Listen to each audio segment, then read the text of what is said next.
ఫిల్మ్కి ఒక safety office review of తమ్ముడు. అటు దిల్ రాజుకి కానీ ఇటు నితిన్కి కానీ చాలా క్రూషియల్ ఫిల్మ్ ఇది. స్పెసిఫిక్గా ఈ సినిమా కమర్షియల్గా హిట్ అవ్వడం అనేది వాళ్ళిద్దరికీ చాలా ఇంపార్టెంట్. రిలీజ్ అయిన ట్రైలర్ కానీ లేదంటే ప్రమోషనల్ కాంటెంట్ కానీ కొంచెం ప్రామిసింగ్గానే ఉన్నాయి. అయితే సినిమాగా ఎలా ఉంది అంటే మాత్రం సో పెర్ఫార్మెన్సెస్లో నితిన్ అంటే బేసిక్గా అతని క్యారెక్టర్ కూడా కొంచెం డల్గా కనబడాలి, అంటే చాలా ఏదో ఒక థాట్ ప్రాసెస్లో ఉన్నట్లుగా ఒక ప్లేయర్లా కనబడాలి. అయితే పాత్రకు అవసరమైన దానికంటే కూడా డల్గా కనిపించారనిపించింది నితిన్ ఈ సినిమాలో. సప్తమి కూడా, వర్షవల్లమ వీళ్ళందరూ క్యారెక్టర్స్ బాగున్నాయి. స్వాసిక క్యారెక్టర్ కూడా బాగుండింది.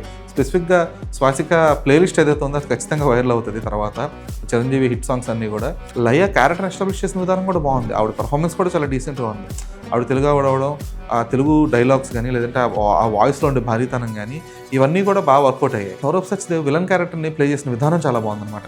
అంటే లిటరల్లీ సినిమా మొత్తం అతను ఇంచుమించుగా ఒక ఏకపాత్ర అభినయం చేస్తున్నట్లుగానే ఉంటుంది. He won't directly interact with any of the key characters of the film. So director Sriram Venu ఆ కోర్ పాయింట్ని రాసుకున్న విధానం అయితే ఖచ్చితంగా బాగుంది. ఎందుకంటే ఆన్ పేపర్ చాలా ఇంట్రెస్టింగ్ కాన్సెప్ట్, అంటే ఒక ఖైదీ, ఒక మగధీర కైండ్ ఆఫ్ మిక్చర్ అనమాట ఇది. అయితే ఎగ్జిక్యూషన్ ఏదైతే ఉందో అక్కడ